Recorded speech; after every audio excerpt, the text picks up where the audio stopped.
Hey y'all, this episode is one you will want to earmark and listen to with intention.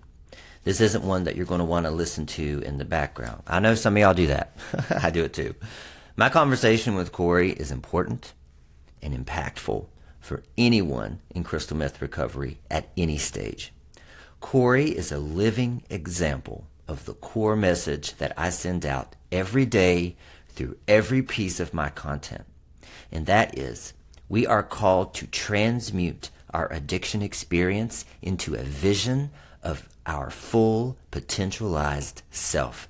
He lives recovery out loud, and I am so honored to know and feature a member of the queer community who is working so diligently to bring awareness and light to the epidemic of crystal meth among men who have sex with men.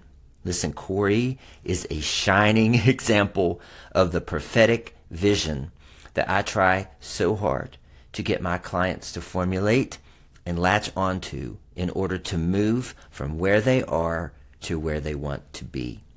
If you don't have a vision, how do you know where you're going? Listen really intently to the way Cory refers to us, heroes. He is one of us and has stepped into his creative power to truly bring beauty from the ashes of addiction. His comments about God never letting you go, no matter how far and how hard you run, is the message we all need to hear.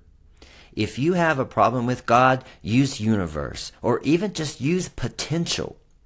Your potential is waiting to be realized and will chase you, and every single person and every single circumstance in your life is here to catalyze and bring about that potential. Addiction and relapse and everything in between is also a part of that. It is all here pushing you toward self-actualization.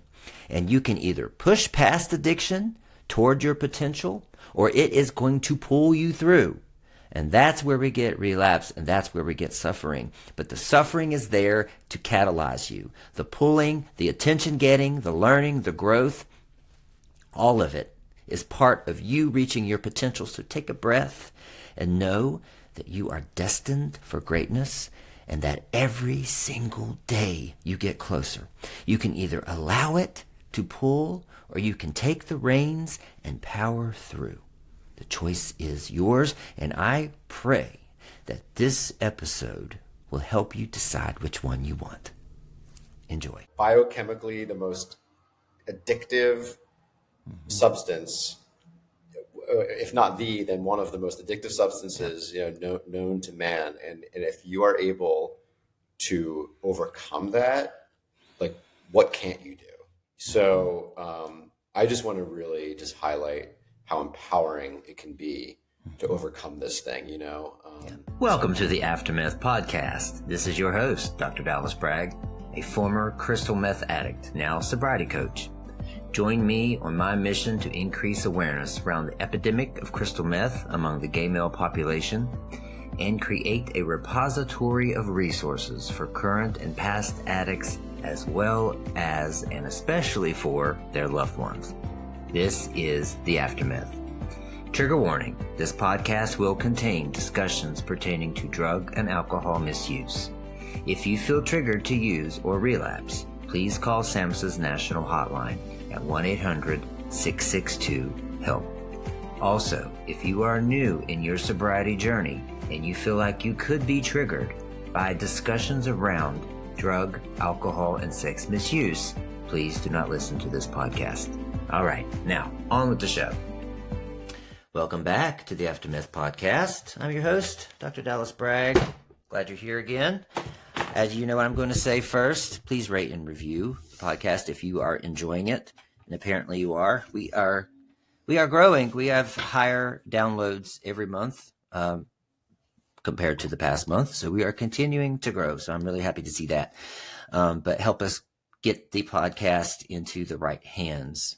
If you know someone who would be interested or helped by the podcast, either a current crystal meth addict, a previous crystal meth addict, or a loved one of a crystal meth addict, please share this podcast with them. Share it on your social media too, if you can. And if you do, tag me in it. Yes. So today I'm excited to talk about something a little different than we haven't really talked about yet on the podcast. And that's the creative process, using creativity in recovery. I push a lot of journaling in my recovery plans and my clients. But I'm expanding my mind here and realizing that journaling and writing is not the only way to get the noise out of your head. So I'm excited to talk to Cory today. So Cory, could you introduce yourself for us, please? Sure. My name's Cory Bortnicker. I'm a writer and a filmmaker. And I'm a person in recovery. And for the last 2 years, I've been really working on a couple different projects that have really come out of my experience with addiction and recovery. The first project that I've been working on is a concept for a television series that's about a gay crystal meth addict who ends up meeting God and finds out that he's a prophet. And it's a modern retelling of the book of Jonah. And it's sort of connected to my own experience in a way to sort of share with the world what the experience of being a gay crystal meth addict is like. I shot and directed and acted in a short film version of this concept. Obviously, the television series isn't created, but I've written a pilot episode, and also then I shot this short film, which is kind of like a teaser or proof of concept for that project. And then I also this year wrote a feature screenplay script that is also based on people I know who I've met in the world of recovery. That story is more about a guy who's in his 60s who lived through the AIDS epidemic in New York City. The ghosts of his dead friends return and try to get him to tell his life story to this young graphic novelist, and who wants to write a graphic novel about the AIDS epidemic in New York in the 1980s. And all the central characters in that film are also in recovery from crystal meth addiction. So I'm really interested in telling stories about the people I know, the people I've met through my own experiences. I think that it's a community of people who have really lived through some of the most challenging issues that could face any human being. We're talking about, fatal illnesses here, and surviving them. And I think that we haven't seen stories about people from this community in TV and film. And I want to change that, because I think the people that we know and the people who are in this community are heroes in a lot of ways. So that's what I do. That's what I've been working on. Beyond that, I'm a musician. I'm a songwriter, and I've played in bands. I'm an amateur painter, as you can see. I paint for fun. So creativity is a huge part of my life, and it's been an integral sort of piece of my recovery process too. Lovely. Thank you. And thank you for helping to get the awareness out about this epidemic. Because you're right, we're not represented almost anywhere, and we're not represented in our own community either, as far as I'm concerned. It just doesn't seem like it's a topic anyone wants to talk about. But you're talking about it in a really bold way, because I've seen your short film, My Name is Jonas, several times, and you really don't hold anything back. You really, no one could have written that hadn't actually experienced it. Even down to the grinder conversation that you show, which made me giggle. The sup. Yeah. Sup, what's that party and whatever. And and so thank you for that. I really, really, really am excited to see this just flourish for you and come to pass, and what kind of difference it can make. And I've never heard anyone refer to us as heroes, and I really love that. Yeah, yeah. I mean, I think it's so easy to look at people who have addiction or as at worst weak, or something, or maybe at best, they have, they're overcoming a disease or something. But like, if you've been in the trenches of what addiction is really like, and you've had those nights that never end, you've had the feelings that go along with the shame and the disappointment of all the people you've impacted, and you're still able to pick yourself back up and get through that. I think that anyone who does that has learned certain lessons in life that are very powerful, and not everyone has to go through that kind of, those experiences. But if you have, and if you've gotten over it, or even if you haven't yet, but you're getting over it, you have lessons that could help other people, Yeah. And so I think that, addicts, people with addiction, we have gifts. We have, whether insight, knowledge, experience, empathy, compassion, a way of seeing the world, a way of connecting to each other, an appreciation for spirit, for finding purpose in our lives. We have these gifts, and it's wonderful to just sort of recover and get back on track and get your life back. But there's more. We have this ability to impart our experiences and what we've learned to, I think our broader culture. And, society, we probably live in one of the most addicted times, like in human history, whether it's because of our phones or, because of drugs, or sex and pornography and shopping and it's like an endless, we have so much crap in our society that we can get compulsive and addicted towards. Yeah. And so I think people who have gone through probably one of the most challenging addictions there is, crystal meth addiction. If you've gotten through that, then something about how to navigate this world. And I think if right. you can express that, it's pretty. That's heroic. Yes. Thank you. Because this is the message. This is the mission of this podcast too, and everything that I do is that if you're a gay man and you've been addicted to this drug, to me it's like you've walked through a secret portal into a world that's hidden in plain sight all around, and you've been to the dark side, right? And you've seen parts of yourself that you would never have seen before. And if you can stay away from that, even just if you've been sober for 1 week, that's an accomplishment.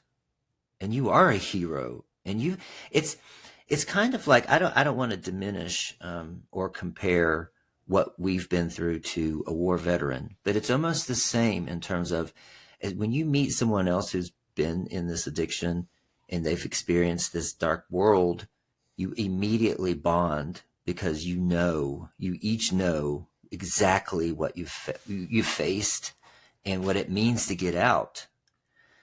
And so there's something to be said. I love the fact that to look at yourself as a hero, even if you've been, no matter how long you've been away from it, if you can stay away from it, because like you said, you've got this digital drug dealer here all the time, all with you. And so that's the sub addiction too. And you can access this drug just like Instacart in any moment you want, anywhere. And so this is different. It's different. Yeah, I think here. I mean, whether or not hero is the exact right term. I mean, I think it's right. But something that someone told me once years ago was, someone said to me, you beat crystal meth addiction, you can do anything. Yeah. And I remember that really hit me like, whoa, like that's a really empowering idea. Like this is an affliction that is like probably, biochemically the most addictive substance, if not then one of the most addictive substances, known to man. And if you are able to overcome that, like what can't you do? So I just want to really just highlight how empowering it can be to overcome this thing, So yeah. Yeah. Thank you. So I've been reading a lot about, like I said, I'm trying to come up with different alternatives to journaling, because journaling does not resonate with everybody. It resonates with me, but that does not mean, it resonates with other crystal meth addicts. And what I have found too is that when we've been traumatized as gay men and we disconnect from ourselves, we split a lot in early childhood and in through our life, and then we go into this addiction, we're disconnected with our bodies. And a lot of times we also don't understand how to articulate our emotions in recovery, especially early recovery. And what I'm reading about art therapy, music therapy, is that it is a way to transcend words. And it's a way to bring out the emotions and the feelings and really express yourself in a whole new way that is really is seeing a lot of success with gay men in crystal meth addiction, along with motivational interviewing. So motivational interviewing is going to really, really tie into the positives, anchor into your strengths. And so the two together have been seeing a lot of success. So I'm really interested in what you have done. How would you describe how that has worked for you in your recovery, and what is your creative process as well? Yeah, I think it's such an interesting approach to treatment. I mean, to look at art therapy or music therapy, or journaling, or just expressive communication as a way to process difficult emotions, or not difficult emotions, just emotions. For me, I was always drawn to the creative pursuits ever since I was a kid. Like I feel like my creativity, like for everyone, I think is a very innate component of the human experience. I think expression is very primal. It's like it's what human beings do. We express, right? Whether it's through our language or words, or through painting, or through sound, or through performance, or through movement and body and dance. It's like, this is not something we invented. Like this is like innate, right? This is part of the human condition, is to express. So as a kid, I was always very in tune with my imagination. Like I loved playing with like action figures as a kid, and like creating, these worlds. This was, we didn't have. I mean, we did have video games, but like this is a long time ago. So like, Atari, actually, right? Yeah, well, I had a Nintendo, but oh, okay. I'm not that old. You're not older than me. I had Atari. But yeah, I was always really just super into playing and imagination, and then even writing as a kid. When I was in elementary school, I remember like writing like stories, and then I started to take piano lessons when I was a kid. I loved playing piano, and I loved learning how to play like pop music, like contemporary like music that was on the radio, as opposed to classical music. Like I was just always drawn to that. I got a guitar. I started to write songs. I did a lot of high school theater. And then, as I got into my like college years, like I said, I started to write music, and I joined a band, and I was in a kind of like a country rock band in Boston, which was really fun. So like my need to be creative and express was always there. And then when my life took a turn, when my addiction, kind of came into my life. I was still creating during that time, and so, I was going through this really bewildering, intense period, when you're using, like you said, it's a very dark place, and you're up all night, and you're meeting all kinds of interesting people or weird people, and you're having experiences that normal people aren't having. And it's like you have entered, like you've stepped through a portal, and you're in a different world. You're not really on planet Earth anymore. You are, but not really. And for me, like I was just starting to like create work around what I was experiencing. And so, it was actually during, my addiction when I started to paint. And, I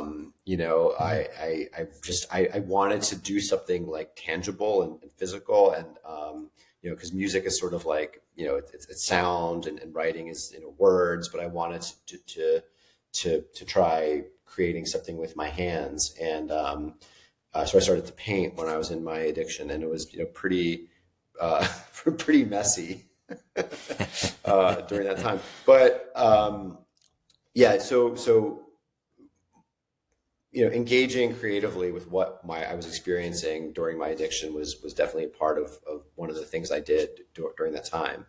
And then coming out of my addiction, I really credit the creative process with getting me over the hump, and breaking the cycle that I was in, because I had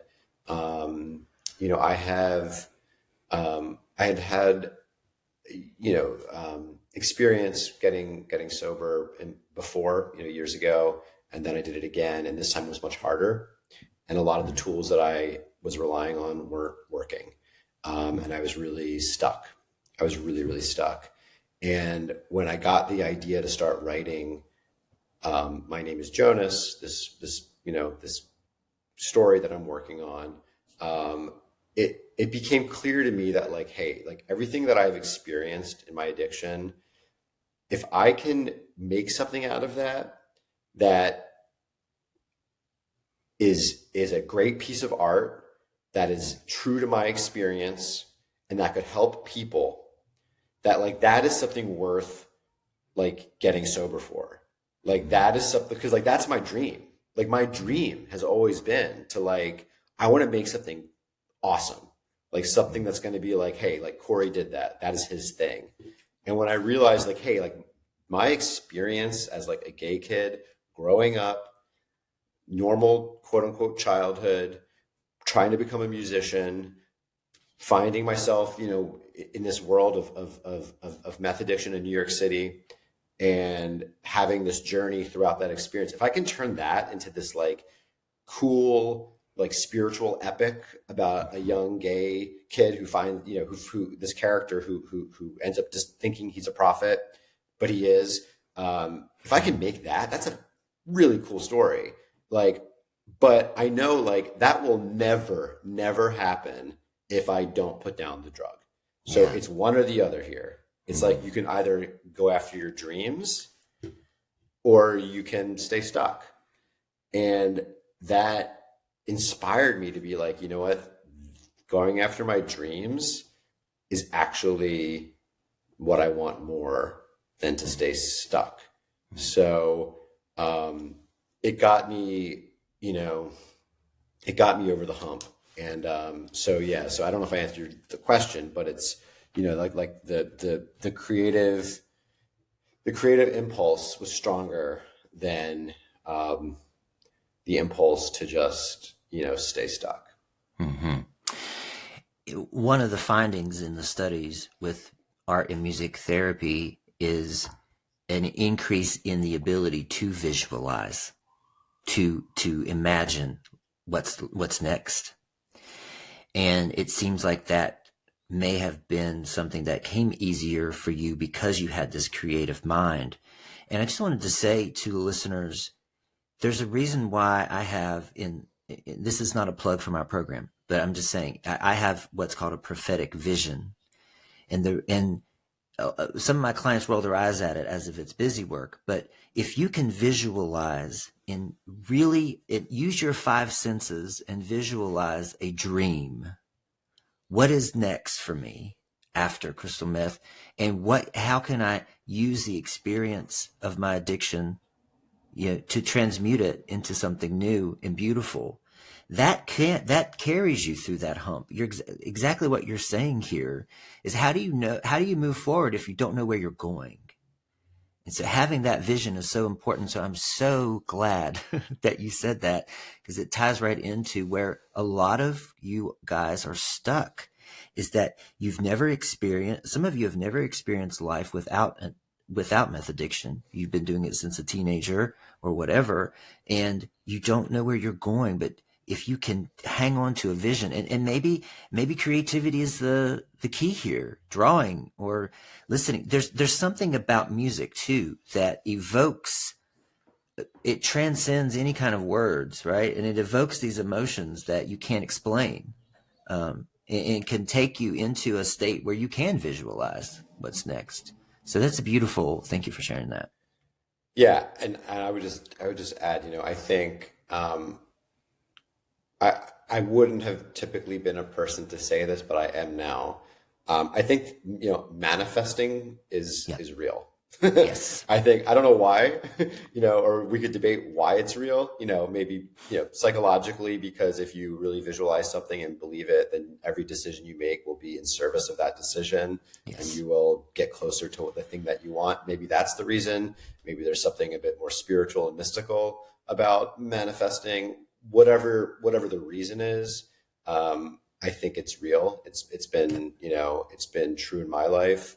That if I fully visualize and want and go for something, look, doesn't mean I'm going to get everything I want, but I've found that, exactly what you said, that just having a clear vision for an objective or a goal, is central to getting it.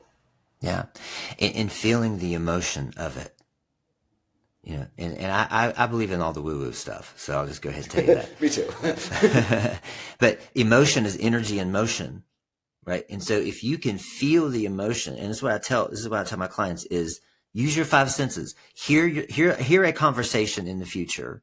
Feel what it feels like. See the scenery, right? Hear and taste everything. Like, just get in it as if it's happening, and revisit that over and over. And there is something about that the curriculum happens and things move about and it comes to pass. So, and I this is my personal experience too. And this is why I'm sitting here. This is why I'm sitting here right now. Yeah. And, and it's like, I think looking at my own experience and the work I've been doing the last 2 years, writing about, both my experience in addiction, for My Name is Jonas, and then also some of the people that I've met in the recovery world on my other project. I think for a long time, like in years past when I was, in recovery, I kind of looked back at my addiction and was just kind of like, I don't want to look at that. Like, that was just this thing that I went through that was kind of embarrassing and shameful and challenging and horrible. And now that I'm not there, I just don't ever want to look back again. And that's fine. But I think the difference this time around is like, I'm like, no, that what I went through, like that's my story. Like, that was my destiny. Like that, like I went through something that most people don't go through. Like, not a lot of people, have recovered or been through a crystal meth addiction. Okay. It's, so it's, it is a specific experience. And so rather than trying to just get away from it, to look at it and use that as inspiration for creating something, it's honoring what I went through, and it's making something out of it that makes me feel like it was not all for nothing.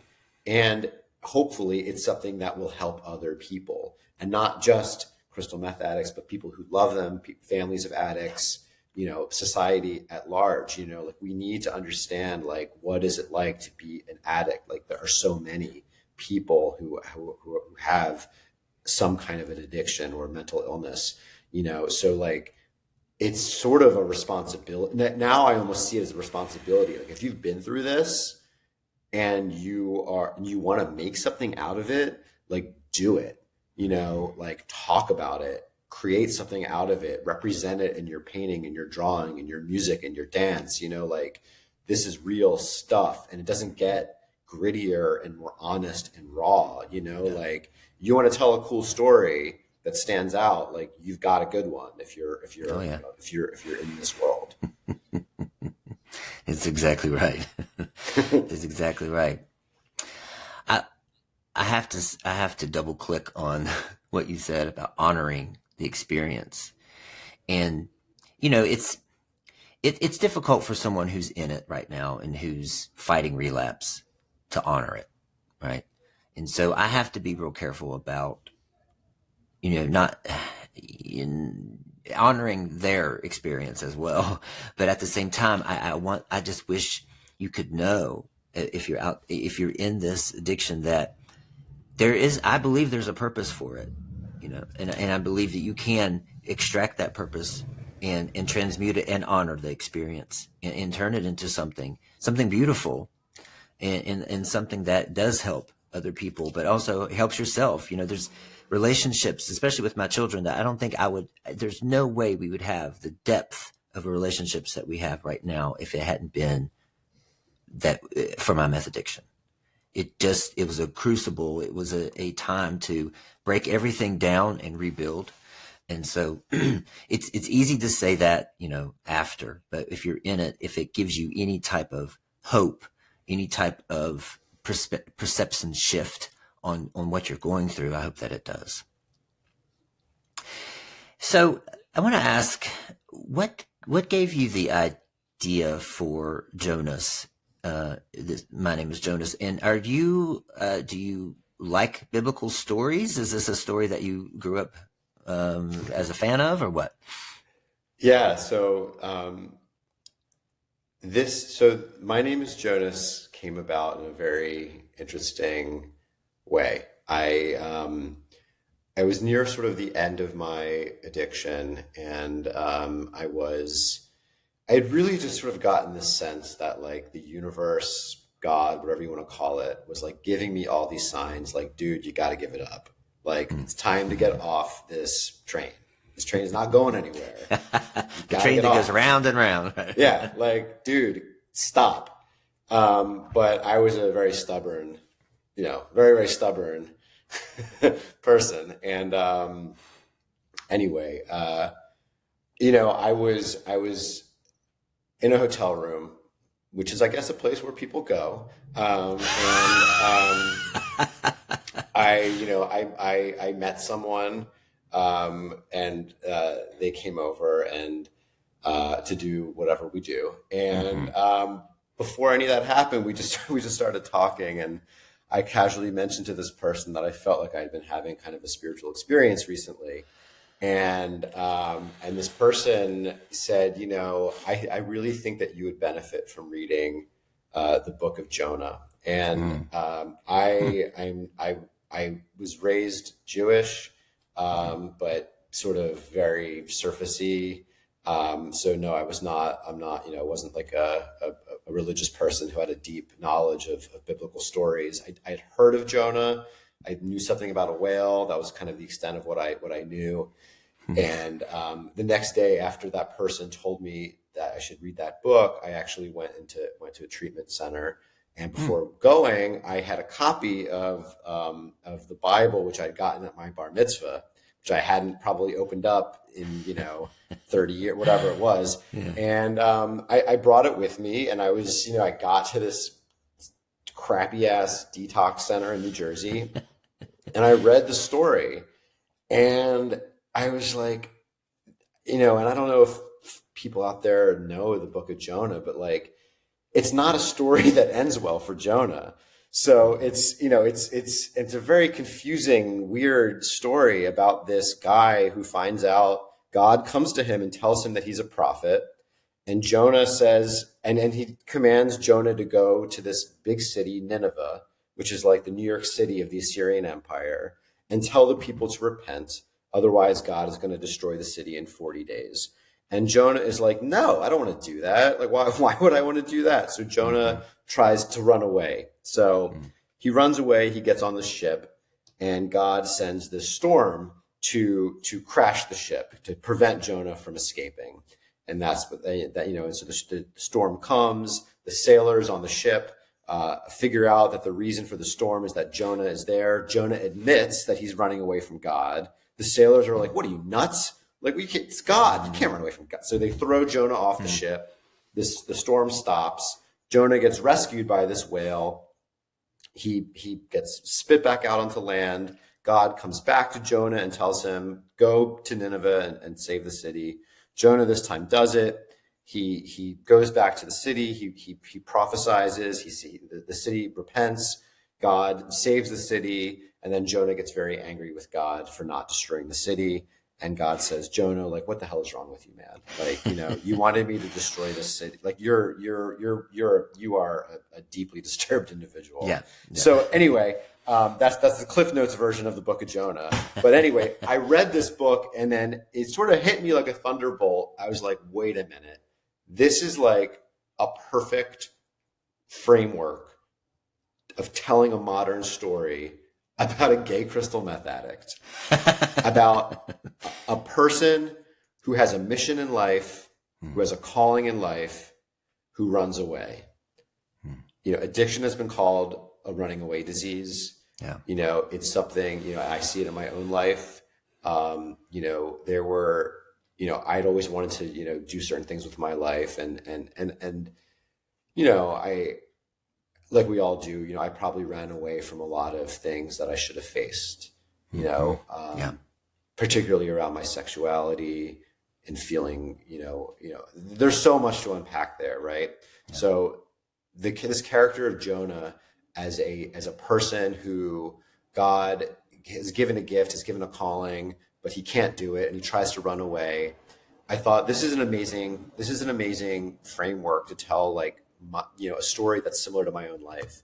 And so I thought, especially, when it comes to meth addiction and a lot of the psychosis that people have, it's not uncommon to think maybe that you are a prophet, to think that maybe you have these special abilities. I myself, there was a period where I thought that I was seeing into the future and these things happen.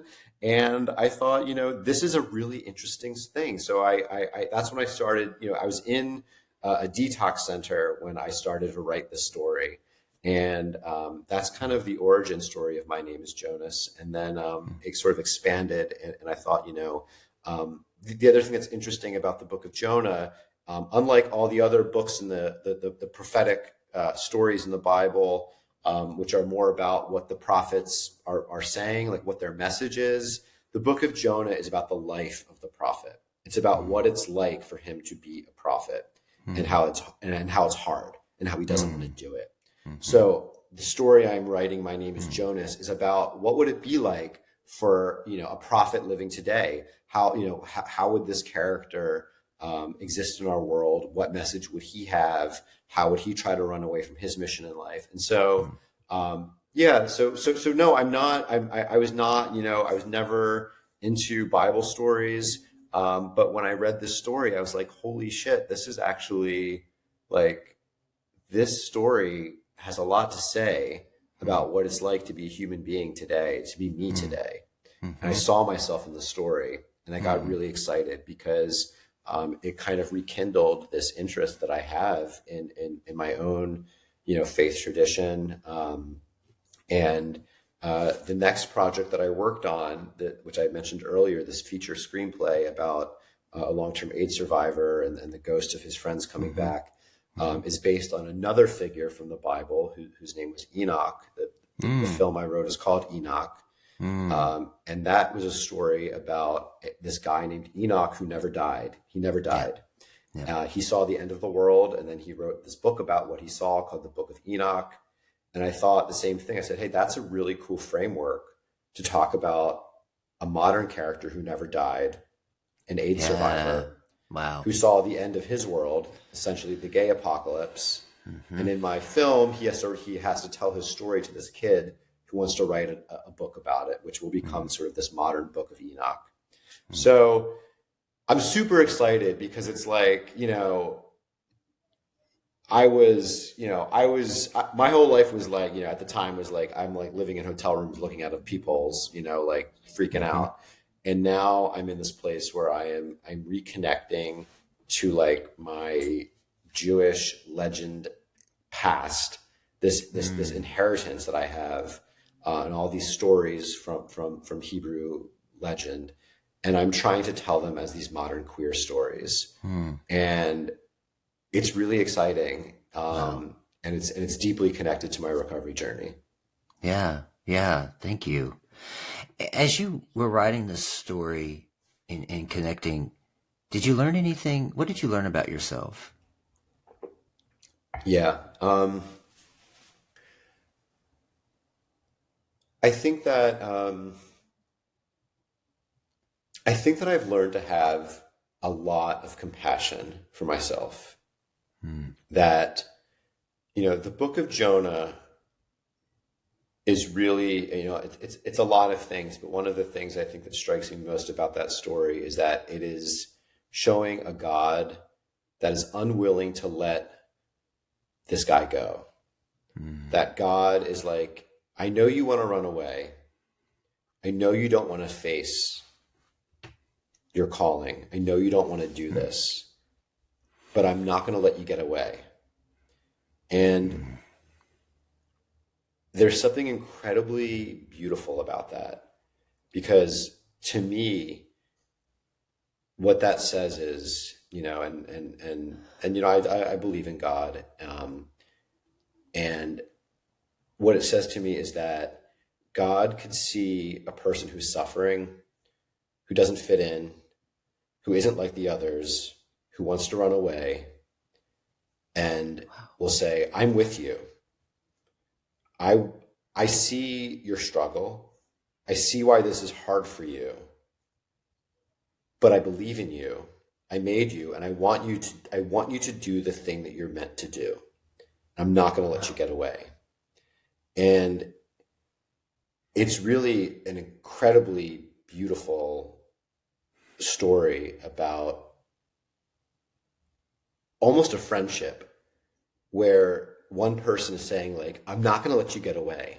I'm not going to lose you. I'm here with you, and I'm going to get you back on track.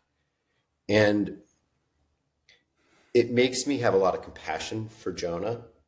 It makes me have a lot of compassion for God. It makes me see, it's the story of these two people, God, Jonah, who are they're not getting there. But one of them, God is saying, I'm not going to let it go. And it makes me think of addiction. And it makes me think of the impact that addiction has on so many people's lives and our friends and our family, and the strain in the relationship that it produces.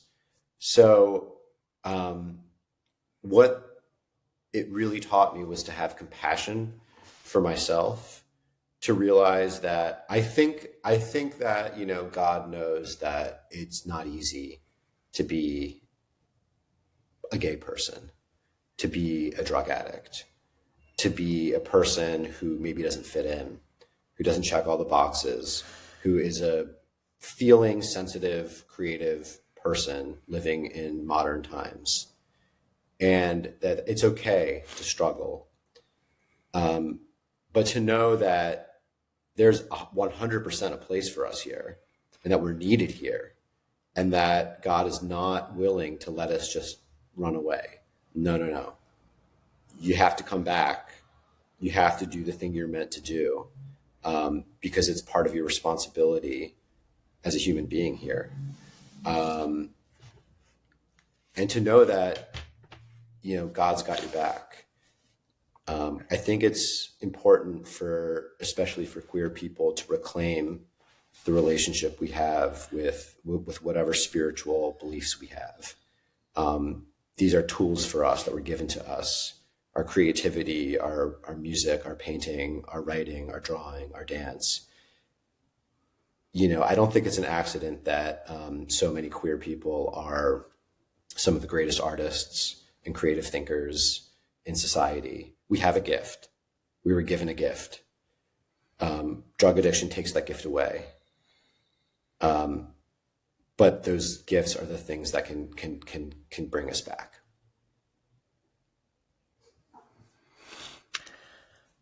Wow. Sorry.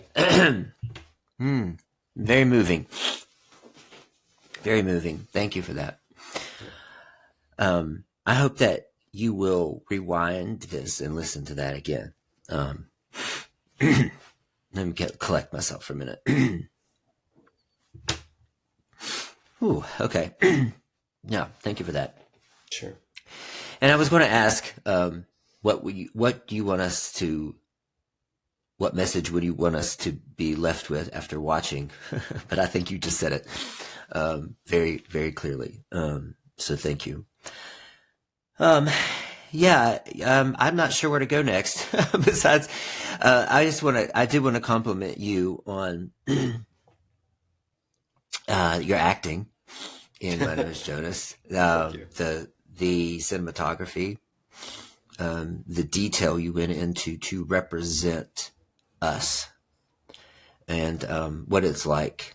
Wow, I'm sorry. What it's like to be us. So I appreciate that a lot, and I enjoyed it. I enjoyed the film, and I just can't wait to see what happens next. And you've been traveling the country showing your film, right? Or at least the preview of it.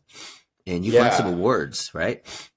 Yeah. So the short film, as I mentioned, is a proof of concept for what I hope will become a television series. That's the goal.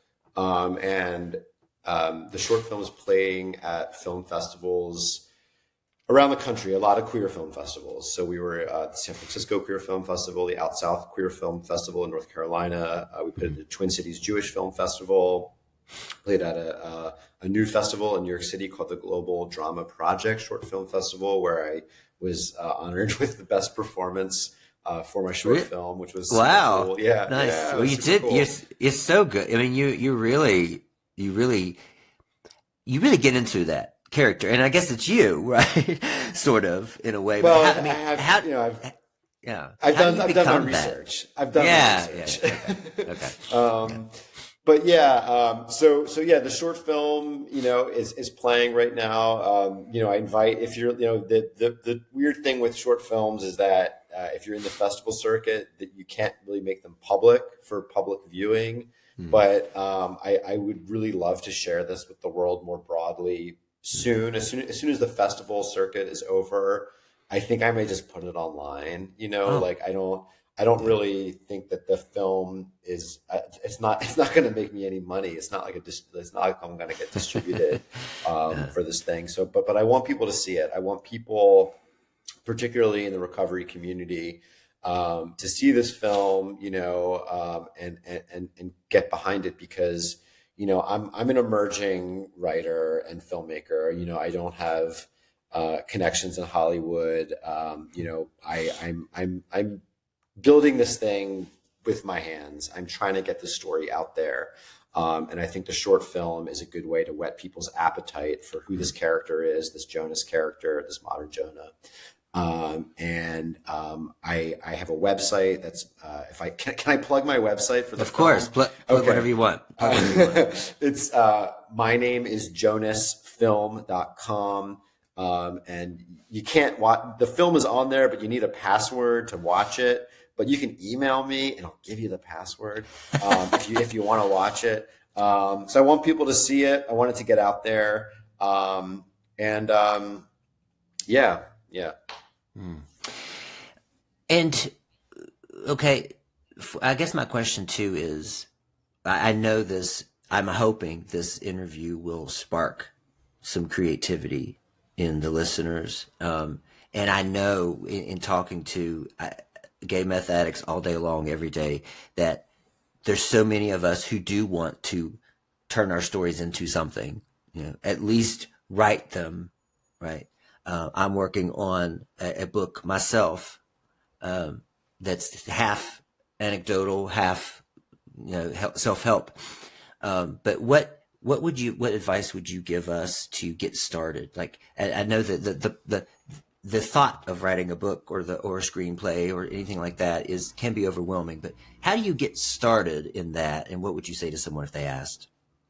Yeah, I would say, like, like I said earlier on, I think, if I look back to like what I was into when I was a kid, I was into telling stories. I was really into, like, even before I was writing, I feel like I was making stories with my action figures, so like I know there are other people out there who just, they love music, or there's people who love dance, or there's people who love to draw or paint, whatever sort of is like in you, like start there, and, I mean, I don't know if I could give advice, but I would just say, like, for me,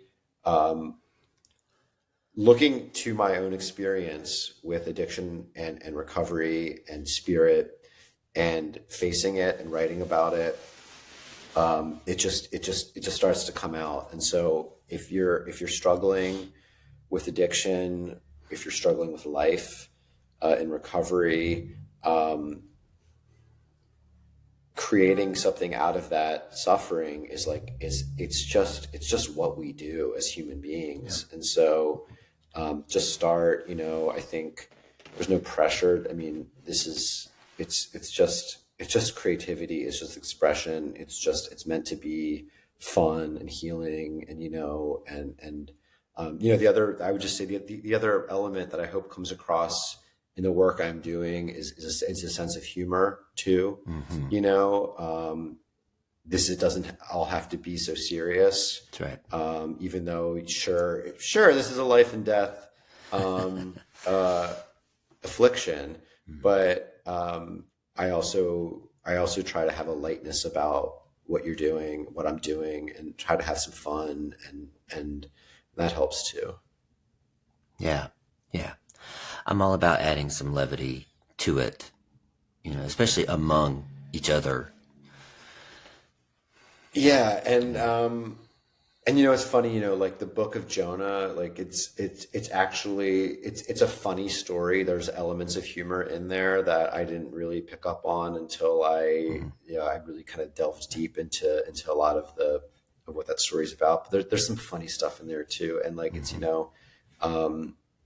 our lives, we need some humor too, to get through this. Yeah. Yeah. Yeah. Well, when my children were little, they watched VeggieTales, and VeggieTales did a whole movie about Jonah. It's so funny you say that, because when I first started working on this, I Googled, I was like, what are some movies that are out there about Jonah? Because I was like, I hope someone hasn't already done this. And the first thing that came up was this VeggieTales. VeggieTales. Like, I'm good. Like, this is like, yeah. I'm going to turn this into a gay crystal meth story, slightly different than VeggieTales. Yeah. It's actually it's a good cartoon. Yeah. It made them go bankrupt, but it was a good cartoon. But and I ended up naming my son Jonah. Oh, no way. Yeah. Oh, that's amazing. Yeah. That's so cool. Yeah. My pastor said, don't name him that. Don't you know that's going to curse him? He's going to be stubborn and, all this kind of stuff. And he's nothing like that. Yeah. That's great. Yeah. Yeah. And the other thing I want to touch on too is I want to thank you for the next project, because, meth and HIV go hand in hand. And we had Mark S. King on the podcast. Do you know Mark? He's okay. He's an HIV writer for Pause magazine, and he has several books out. My Fabulous Disease. He's a huge HIV advocate. So maybe I could introduce you to. It's funny, the networking that happens, because I met you through Kevin Heyer, who was also on the podcast talking about employment after addiction. You introduced me to Terrence Crawford. So he was on the podcast with Dr. Fawcett. Yeah. So it's a small world, really. It is. And there's and again, that's the thing I'll say is I met, in that world of crystal meth addiction, some really talented people, people who are doing really cool things. And so like, again, I just want to impress upon, everyone that like, we all have these gifts, and, we should use them. And, we're a powerful community of people. So. Yeah. And it's okay to be happy with parts of yourself that did come out of a crystal meth addiction too, because like you said, you started painting during your addiction. A lot of people get these creative streaks, and also have spiritual experiences, which we could probably have a whole other podcast on that. Because a lot of us are afraid to say that. We're afraid the stigma is that we're crazy or we're in psychosis, but we're afraid to talk about the spiritual aspect of a crystal meth high, and there is one. Yeah. I mean, I'm glad you brought that up, because that's something I'm really, really interested in. And, I know that there's a lot of discussion and science out there right now around,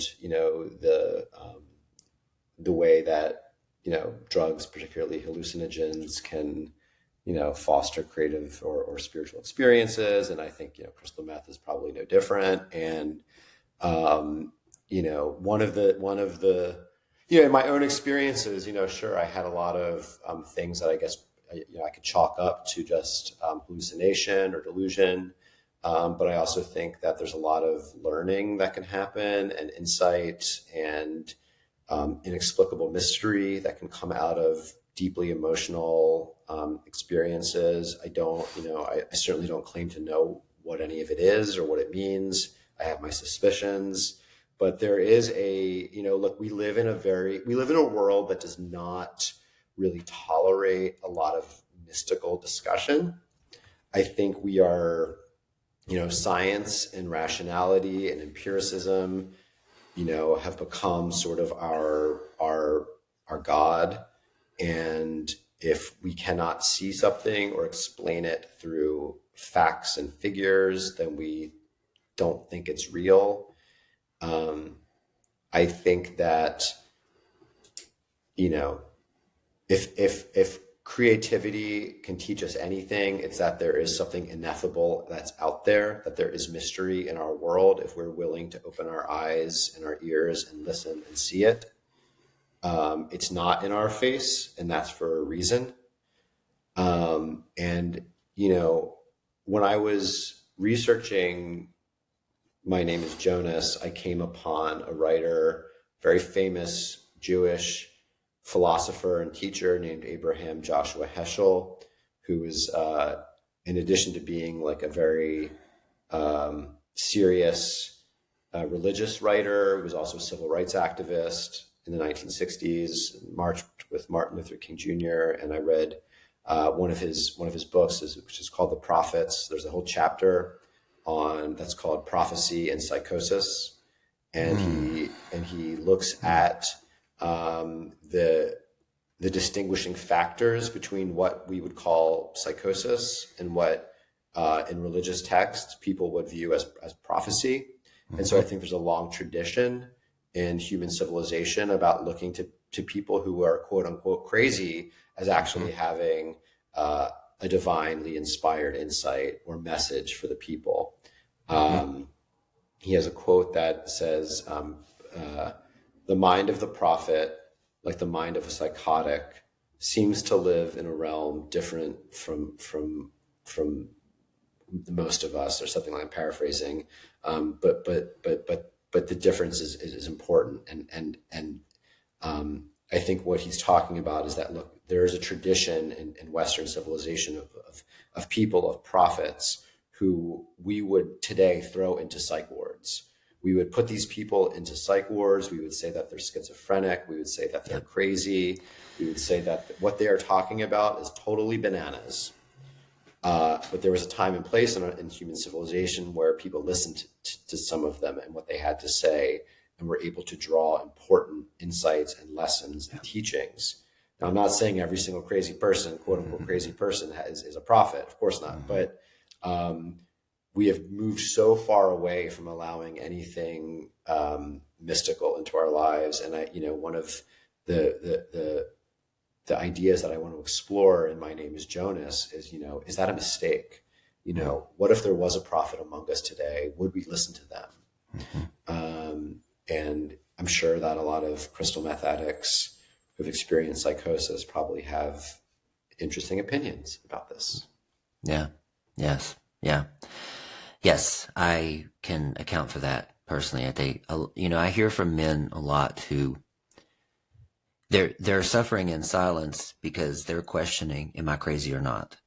You know, because what I experienced was so real that it has it's viscerally etched into them, but they're afraid to share it with anyone because they don't want to be called crazy or psychotic, right?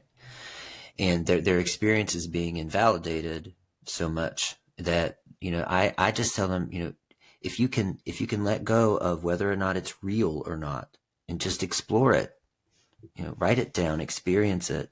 And like you're saying, don't take it for what it is, but draw conclusions from it, maybe. You know what? Yeah, You know what I mean? Yeah. I do. And I think, like, you know, for me, one of the um, one of the things that helped me was when I started to think about, well, whatever it is I'm experiencing, what is it trying to tell me? What's the message that is in this experience? And for me, it was sort of like I mentioned earlier, like, it's time to get off the train. Like, this is not working for you. Yeah. I'm not a psychiatrist, right? You know, I don't know what's happening on you know, a biochemical level in the brain, but I think that in my own experience, when I've been in highly emotional, and not just, you know, with addiction, but in life in general, when I've been having really strong emotional responses, when I am really connected to something important in my life, you know, if I'm open to receiving messages, if I'm open to receiving direction from the universe, from spirit, from God, I find that I can receive that. And it doesn't have to be this crazy white light mystical thing, but it's like like, this is, you know, if you believe as I do, like, we are having a spiritual experience, all of us. Right. We are all spirit. And part of that arrangement is, like, we're not alone. Like, you know, there is, you know, there's an energy, a force that's out there that I think wants the best. And you know, and like I said earlier, you know, like, the book of Jonah is a story about the concern that God has for someone who's not doing well. And I think a lot of addicts can relate to what that feels like, and to know that, you know, whether you're having a sort of supernatural experience or a psychotic experience or whatever it is that you're experiencing, like, I think, you know, I think there's a force out there that wants us to be well and to be healthy, and to listen to that. Yeah. Yes. Agreed. And, you know, what I have found, and I'm not saying go out and do crystal meth and listen for messages, but, you know, the thing about crystal meth is it stills the mind, quiets the mind, and you have your funnel. It's almost like a tunnel vision. Now, yes, most of us get glued to Grindr or porn for days or whatever. But for me, in my experiences, when I was not focused on that, my mind was so still, I was able to receive some messages. It's kind of like when you've meditated for so long and you're still, you know, it kind of is a shortcut to that in certain doses, right? And I experienced that myself. And like you said, you can hear in what I had visions. I had visions of me. There was all this mud and muck, and there was just one arm reaching out of it, and it was mine. And I kept seeing that, you know, and then eventually I saw a hand grasping mine, you know, and so I took that as, I'm on my way out of this. I know I am. Somebody's got to help. Somebody's helping me. I think it's so important to legitimize those experiences. Yeah. Because Yeah. we live in this society that is obsessed with explaining things away and saying, right. oh, well, that's just this, that's just that, right. that's just this, that's just that. That's right. And we are missing the point, which is whatever experience you're having, there's a message in that experience. Yeah. I don't care if your brain is creating it or if it's coming from, who cares? That's right. You're having a legitimate experience. Explore it. Yeah. Explore it. Yeah. Thank you. Okay. So what did I miss today? What have I not asked you that you wish I had of or thought that I would have? Oh man, this has been like such a great conversation. I've enjoyed this so much. Good. Me too. I feel like we covered a lot. I don't know. Yeah. Okay. I feel great. Well, my AI assistant Claude tells me that I don't press enough and ask questions enough, and so I always ask that at the end to try to make sure I didn't cover. But I put the transcript in Claude and I say, criticize me, tell me what I should do better as a podcast host, and he really lets me have it. Wow. But Claude. Claude. We all need a Claude in our lives. We all need a Claude. I just see him as like just smoking a cigarette, just like in the corner, just staring at me. But it said that I miss important topics sometimes. And so anyway, I always ask that at the end just to make sure I didn't miss anything. You know what I'll say? If there's anyone out there who wants to connect with me, who wants to talk about whatever you're working on creatively, if you have ideas about things you want to make, if you are interested in learning more about the projects that I'm working on, I really want to get these stories out there. As I mentioned, I am doing this. I'm figuring this world out myself. So if you know anyone who might be able to help, hit me up. I want to get these stories out there. Yeah. Yeah. Great. Thank you for that. That's very kind, very generous. And you're going to hear from people. I know. I have one in mind right now. So that I'm going to connect you with. Yeah. So, okay. Well, that's it for this week, guys. Thank you. I'd like you to please rewind this one and watch it and listen to it over, or watch it. You can watch us on YouTube. You can listen on whatever platform you listen to podcast on. You can interact, which I'd love for you to do, mostly on YouTube. You can have let's start a thread there. If you're going to start and have a comment or question, do it there. And we do have a Facebook group. It's called the Aftermath Podcast or the Aftermath Community, something like that. If you put in Aftermath, you're going to find it on Facebook. And I try to get questions in there a lot, almost daily, but just discussions and support for one another. So you can connect with us there as well. We do have a website, aftermath.net. And don't forget, there's always a supplementary study guide with every podcast episode, and that link will be in the show notes. With that being said, I will see you all next week.